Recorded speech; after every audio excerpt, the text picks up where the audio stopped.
Hello, everybody, and welcome to another edition of the Zone Star State Podcast. I'm Matthew Brune, and joining me once again is Ishmael Johnson. And Ish, it's January 9th. You're working from home, snow day. How you feeling?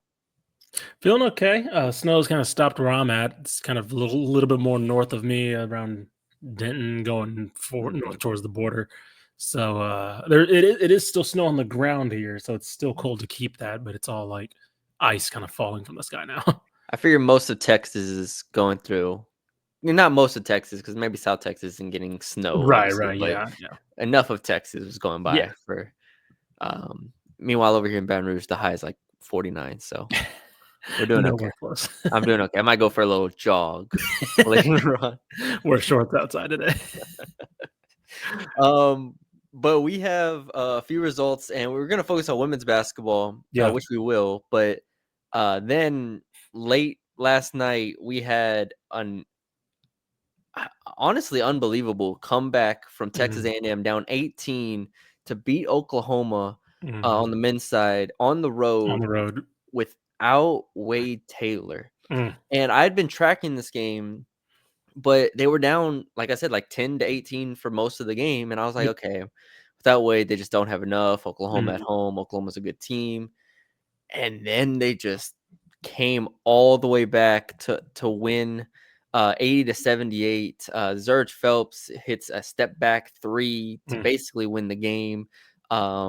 He ends the game with 34 points, 11 to 25 shooting, 6 of 10 from three in 32 minutes. That's where I start, is obviously with Phelps. Yeah. But all around, what an incredible win from A&M. Yeah, I mean, we can get into, what it means to do this without Wade Taylor, but I think it's kind of like these are the kind of games where you remember why they got Zurich Phelps, right? It's like, so when he's out, you have somebody who, again, the offense doesn't look the same. He doesn't do the same things as Wade Taylor, but you're able to adjust to his strengths and say, hey, we need somebody who can score. And that's all they did. That's all they needed last time. And they were able to lock in on the defensive end as well late in the Mhm. game and just let him take over. What, he finished with 34? Like, he 34, finished with man. 34 points. When's the last time somebody not named Wade Taylor had 30 plus for A&M? And there were a couple things that stood out to me in this game. One, this looks like a team that isn't, it's different, but they don't look uncomfortable without Wade Taylor, right? Let me see. CBB Analytics put out the top 3-man lineup combos by net rating in the SEC. 3 of the top 10 are A&M 3-man lineups, and only one has Wade Taylor in it as far as net rating. Yeah, It's Zurich Phelps. Let me see, who is it? Anderson Garcia and Solomon Washington is the number 3-man lineup in the SEC right now. Zurich Phelps, Hayden Hefner, and what was this one? Solomon Washington is number 1, yeah. 2, 3, So a 4, lot of it's Phelps. 7, and then Wade Taylor, Solomon Washington, Anderson Garcia. Phelps and Taylor are not in the top lineups of 3-man of 3-man lineups in the SEC. So, like, one, I think that says what we've thought all along, that the strength isn't necessarily them two being the perfectly compatible teammates, but also it's kind of like they're letting each other do their own thing when they can, and they're kind of playing to each other's strengths when they're on the floor together. And when they're not on the floor together, they're still able to kind of do what they do best, because I think they've benefited from how incompatible they are, if that makes sense. Yeah, like when they're not on the court Yeah. together, you see the green light. And Yep. first of all, Phelps shooting 6 of 10 from three. I'm not That's sure he'll crazy. ever shoot that good ever Yeah. again. Again, this is a career like 26% 3-point shooter, and throughout his years at SMU, we're like, he's Yeah. great, but he like can't shoot. Like, he Yep. shot 22% from three last year. He's now up to 33% from three this year, which is great by his standards, a career high. But like, he was hitting these off the dribble threes. Like I mentioned the step back one, but he's hitting like hang, hesitation, pulls. I'm like, good God. And then he does what he always does, where he gets to the rim. Like, he gets to the Mhm. paint. He only got to the line 6 times, but he did a great job at forcing the defense to collapse. They grabbed 17 offensive rebounds. Just a dominant. I mean, they out rebounded them by, like, what is this, 20, something like Yeah. that. So this was what A&M needed. And then you mentioned it. They really locked down defensively. I think Oklahoma went 6 minutes, towards the end of the game without a field goal. Just a perfect storm for A&M to win this game. And Jace Carter, who I honestly, I'm not sure why he plays as much as he does. He shoots 22% from 3 on the year. He hit a big 3. They were just making some plays late, and getting that road win is massive because, now how many wins is that in a row for them? That's 9, I think. Yeah. 9 straight wins for Yeah. A&M, and that's 1, 2, It's the 3, third 4, longest. 5, 6, 7. That's 7 wins over top 100 teams in that stretch. Third longest in the country right now, I think, only behind, let me see, Ken Palm has it. Only behind, they're tied with Duke right now, and only behind Iowa State and UC San Diego. Yeah. So we might not be talking about this team enough. Yeah. As we might John Rothstein put it out there. He can be hyperbolic about some things sometimes, but he put it out as sleeper Final Four. At this point, yeah. Why can't we consider this team a sleeper Final Four contender?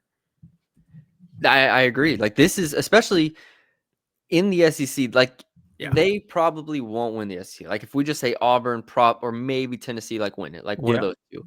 Yeah. But in terms of a top 10 team and a team that at this rate, they play Alabama in 2 days. So it's at home. So if they win that game, I'm willing to say this is going to be a 2 seed if they beat Alabama on Saturday, a 2 seed at worst. And, they'll go through the rest of the conference, and we'll see. Again, I don't think they're going to win the conference, but after the Alabama game, they have Kentucky, LSU, Ole Miss, Texas, Oklahoma, South Carolina, Missouri, Georgia. Or they don't play another elite team for a while, and they might just start rolling off wins because their style of play is so repeatable, and they do it every single game. And with Phelps now to accommodate Taylor, and we don't know what Taylor's injury is. I looked it up on Google, and they said it wasn't. There was no word. Yeah. So we'll see how long he's out, and they obviously won't beat Bama without him. Yeah. But they can bully other teams and then just kind of will their way to some wins, just like they did. That is a monster win from A&M. Yeah, I think, and I do have to give credit. When we saw Zhuric Phelps last year, we kind of were understandably disappointed with how we kind of thought he would take that step as a Kendrick Davis player, right? Yeah. Where it's a player who's kind of the go-to guy, kind of the do everything for a team. 3 levels. 3 levels, just kind of all around. And he never took that, right? I don't think the offense helped him out that much, but also I don't think he helped matters that much. He didn't shoot very well. Also didn't defend very well. I think he's defending pretty well this year. I got to give him credit for that. I got to give him credit for, again, he's still not the most efficient shooter, but I think A&M is not that good of a shooting team regardless. 33% from 3 for A&M. They might as well be Steph Curry out there. Right. And so I'll say, I think he's playing into what they need from him. He's shooting a little better than last year. Actually, he's up to almost 40% from the field. And then 21% from 3 last year. So I didn't realize it was that bad from 3. Up to 32% from 3, almost 33. So he's shooting a lot better. And I think the defensive responsibilities that Buzz Williams has put on him that he did not, at least he didn't show to me last year. Again, maybe I'm just not giving him enough credit for what he was able to do last year. I think he's taken a big step in that direction. So I'm going to give him big credit for that because he's probably been Ken Palm has him as their best player this year. I still think it's obviously Wade Taylor, but I think that it's turning into a 1A, 1B situation, and this game kind of helps that. Yeah, which is incredible. Wade Taylor's still probably the best best player you can up to for debate in the SEC, but you know what I mean. He was still a front runner for Player of the Year last year. Yeah.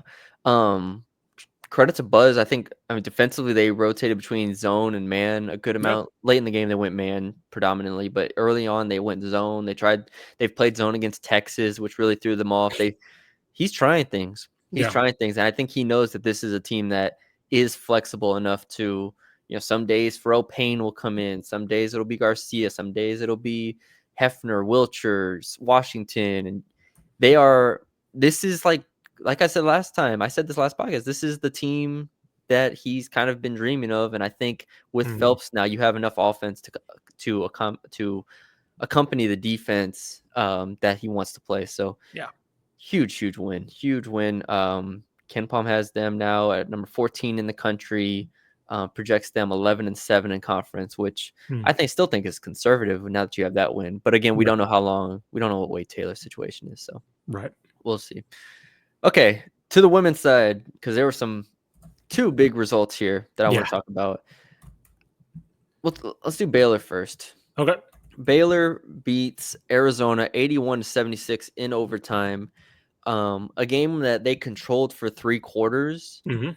Like, I thought it was pretty much over, and then Arizona kind of wore them down, hit some threes, came back, ties the game, sends to overtime, and then Baylor did a really nice job composing itself and then defensively holding Arizona to 5 points in overtime and winning the game by 5.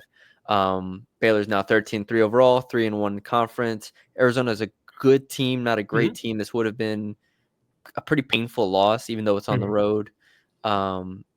And this was my main takeaway here is even with Little Page Bugs and foul trouble, she ends the game with only 22 minutes, but still 15 points and 11 rebounds.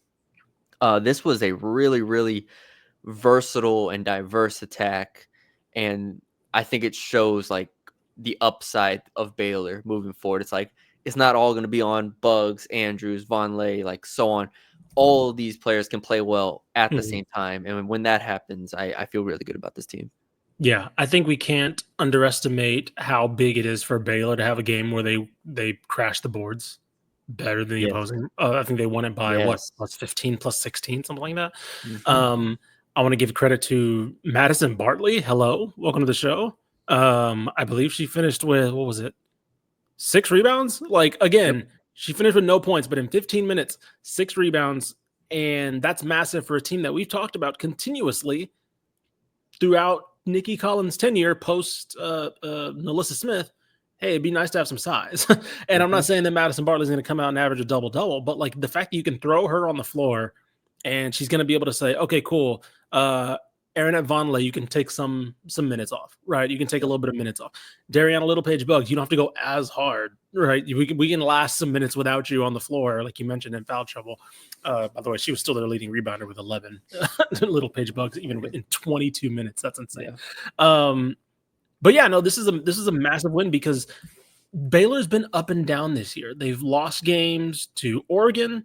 Oklahoma Yeah, State, man. They yeah, lost to Oklahoma Oklahoma State State, a week ago. Oregon. They beat Kansas, so it's like okay, like they've been flip flopping. And I was trying to figure out, okay, this is a team that, like you mentioned, good, not great, but they've lost to good, not great teams. They've beaten good, not great. So I'm like, I'm trying to find the leveling out here Yeah. with this team this year. And coming off the Oklahoma State win or loss, okay, now we're trying to figure that out.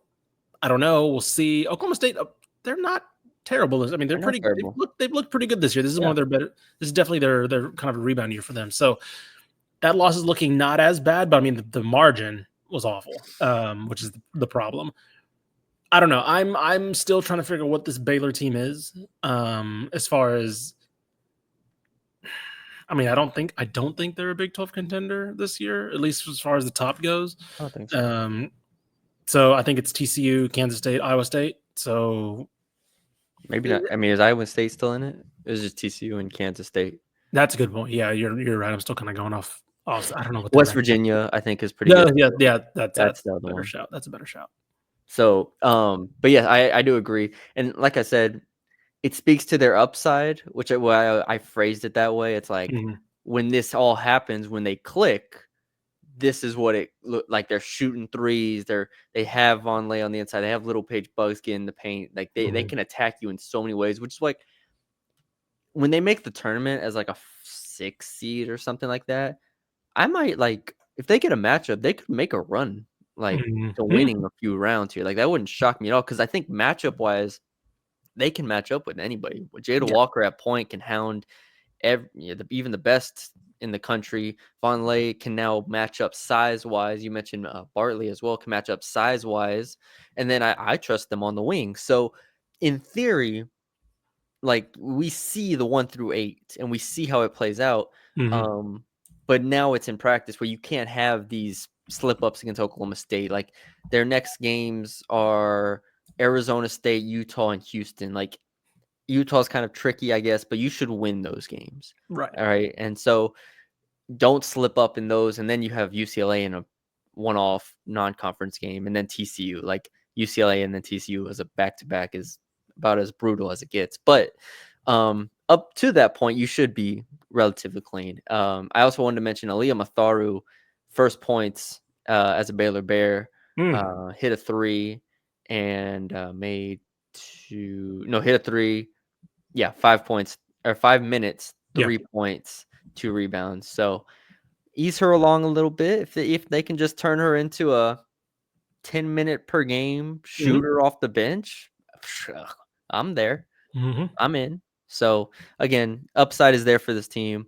I don't have anything else. If you do, Nope, that was it for me. okay. The other main event. The main event, UTSA Rice women's basketball. I had to go back and watch this game, and UTSA trailed 53-47 with under 8 minutes left. And as you're watching it, I'm watching it after the fact, so I knew they won, but I'm like, okay, what happens here? And then all of a sudden, Jordan Jenkins post up, turn, post hook, bucket, then pick and pop 3, Jordan Jenkins bucket, and then Nina DeLeon starts going off. And you're just like, this is the level that UTSA reaches that most teams in the AAC cannot reach. The top end talent on this UTSA team is just that good, and they buckle down and they put the game away. Man, that's a really good win. And Rice, should be noted, has Malia Fisher back at this point. She's been out for a bit. She came back and she played relatively well as well. So this is a full strength Rice team. Really good win from UTSA coming back. Yeah, I mean, I believe this is now officially the best start in UTSA history. I believe they are. What's their official record? 13-2. 13-2 sounds about right. Can't say enough about that. We were expecting a great game, right? These are two teams that obviously won the conference in the tournament, and then one that we thought could have won the conference maybe if they were healthy the full year. And I will say Karen Aston threw some wrenches in there, right? Nina DeLeon didn't start. I think it was Maya Linton who started for her. I think she started every game except for this one. So it was like a nice little interesting Damara Allen as well came in the starting lineup. And then Alexis Parker came in the starting lineup. So it was like, I don't know if they've been starting. It's some names that you haven't necessarily seen a lot of, right?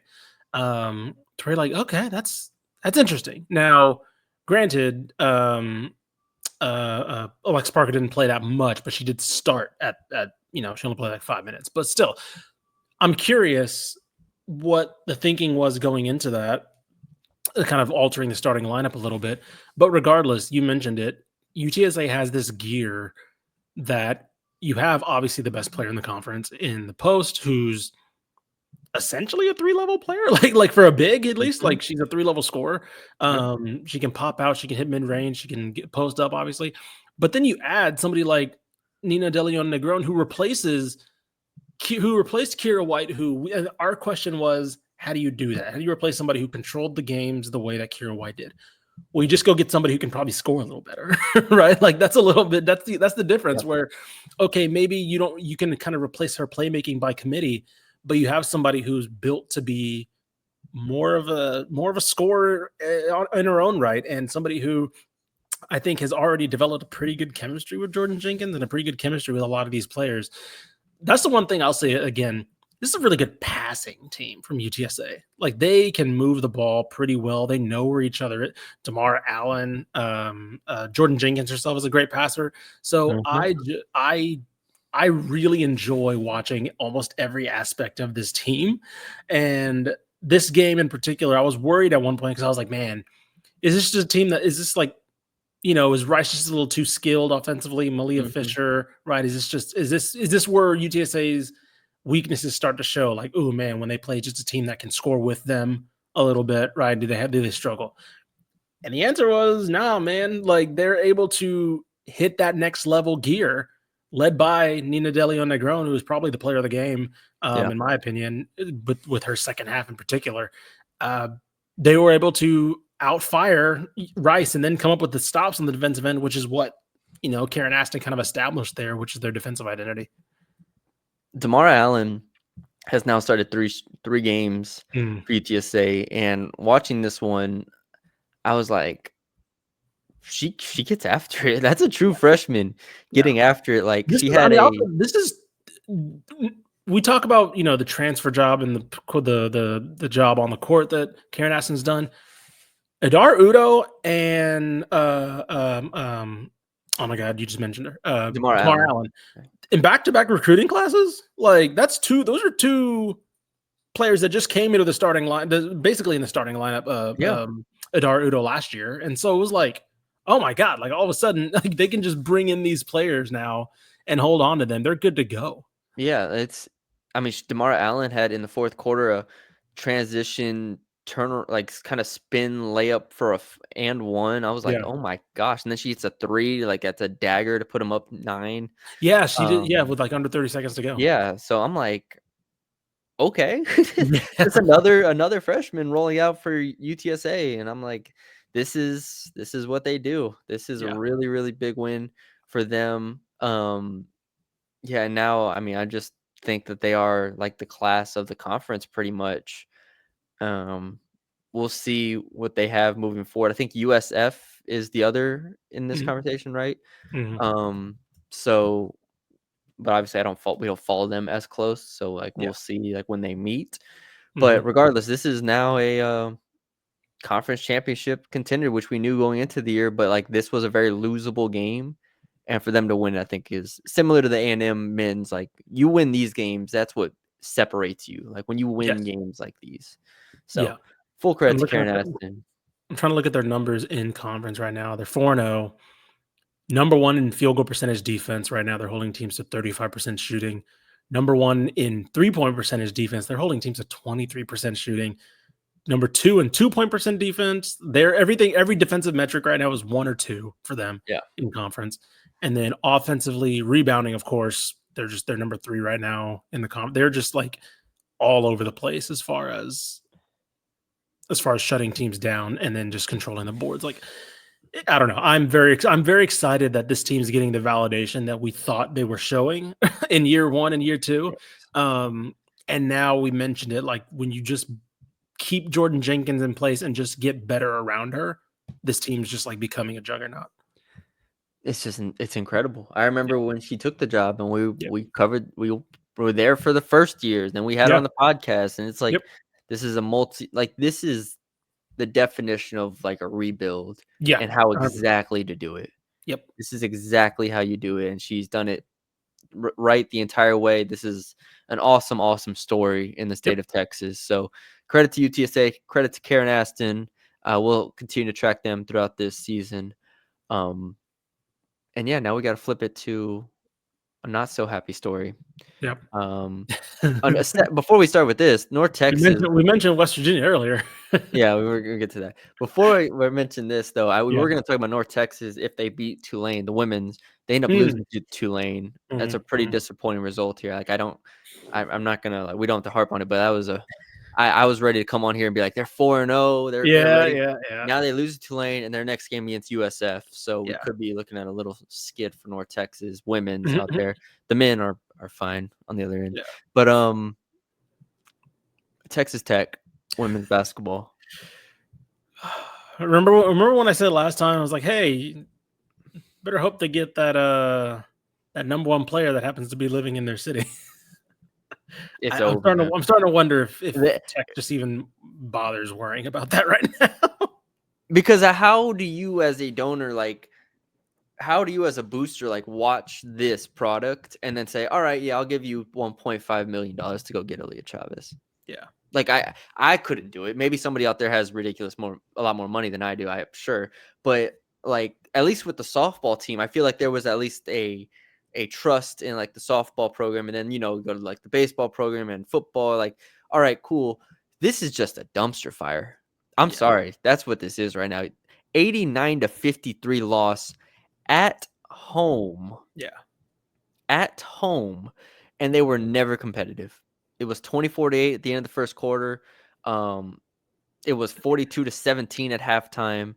Never competitive, never close. Texas Tech is now honestly at the bottom of the Big 12 right there, like probably better than Houston. Congratulations, but like that's it. Yep. That's all we can do right now, and this is a damning loss because West Virginia is good, but you shouldn't be getting beat by 36 at home. I believe they had 4 points in the first quarter. Hold on, I just had it up. Was it 4? I thought it was like 8. I thought it might have been 8, but I thought it was 4. I missed out of it. And I saw the shot of the first game, the pregame when they were doing the intros. It's a cave in there, man. Yeah. There's no one. There's barely anyone there. And that's crazy because you look at they were 12-4 heading into that game, and everybody's like, "Yeah, no, like we see it, we know, we see it, yeah." And I mean, again, I don't blame them because like even we were like, "Okay, they're 12-4," but like, I don't know. This game, and then who was the other one they lost to? The other They've big lost one. 2. So here you go. They've after beating Houston to start conference play. Awesome. Yep. Lost to Arizona State by 18, lost to Kansas State by 20, and 20. lost to West Virginia by 36. It was Kansas State. That was the one that I was looking at. That was the one I was thinking of. Yeah, so, and we had we were not, I don't want to say optimistic, but like we were like, show us something, right? Like let's see. We saw the record and we're like, hey, look, schedule is what it is. Show us something. We didn't mean go unbeaten in this run or whatever, but just show it. And it was like literally not this. Like that's literally like if you wanted to say what I didn't want to see, literally this. Get boat raced by Kansas State, get boat raced by West Virginia, no, that was the one thing that could not happen because now I'm just looking at your schedule saying, oh, that was fake. Like that's fugazi. That's all of it. It's just whatever. What's the fairy dust? Yeah. They lost to SMU.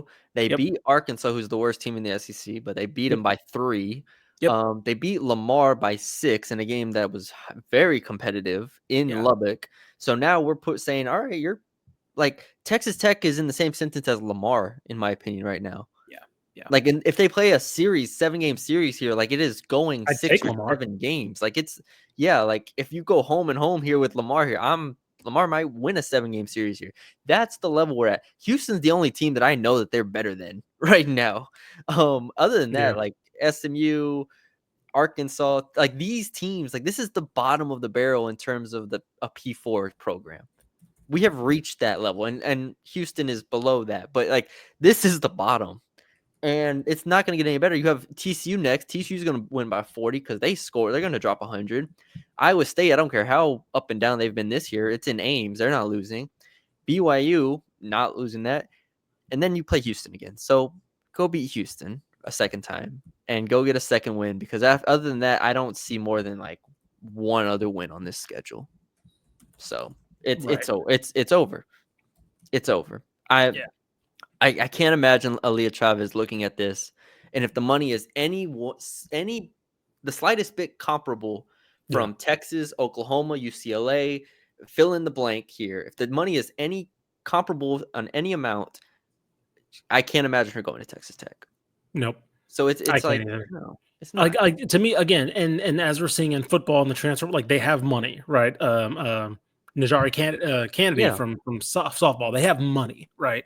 So it's like obviously they're not going to be. I don't think they're going to be outbid for Aaliyah Chavez. But now it's starting to be like, how good is that money really? Like it could be the best offer financially for her.